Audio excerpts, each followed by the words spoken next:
Биылғы жылыту маусымына облыс бойынша шамамен 750-800 мың тонна көмір қажет. Қазіргі күні мұның 343 мың тоннасы аудан қалаларға тасымалданып біткен. Сонымен қатар қоймаларда 54 мың тонна қатты отынның қалдығы сақталған.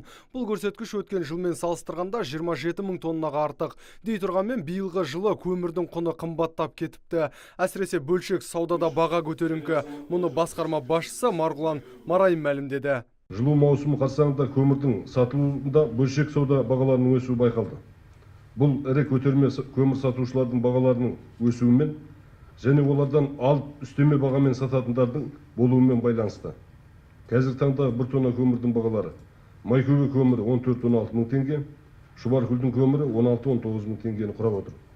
Бұл бағалар өткен жылдың осы мерзімімен салыстырғанда 3-5 мың теңгеге қымбаттаған. Бағаның көтерілуіне арадағы делдалдар негізгі себеп болып отыр. Әсіресе жеке жүк көлігі барлар ойына келгенін жасауда. Олар қоймалардан көмірді қолайлы бағамен алып, алыс елді мекендерді аралап, нарықтағыдан әлдеқайда қымбат сатуда әдетке айналдырған. Ал тиісті органдар оларды есепке ала алмайды, өйткені ешбірі ресми тіркелмеген.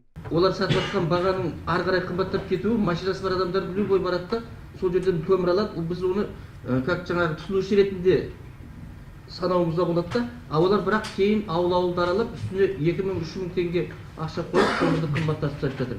Сол ең соңғы тұтынушыға көмірдің қымбаттап баруы сол себептен.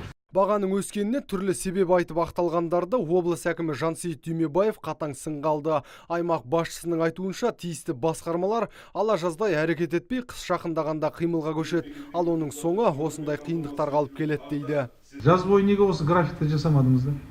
Неге күз келген кезде осылай кірісесіздер? Мен кеше Қарағандының әкімімен сөйлестім. Ол жерде жаңағы тікелей онлайн режимде жаңа КТЖ-ның бастығы, басқалар бәрі отырды.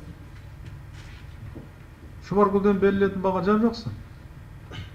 А неге біздің жаңа сатып алушылар пәленшеше бағасын қосады? Қанша есе баға қосады? Ол жерден алғандағы баға темір жолдың бағасы және өздерінің бағасы. Қылышын сүйреткен қыстың жақындағанын ескерткен облыс әкімі бұл мәселені жуық арада шешуді тапсырды.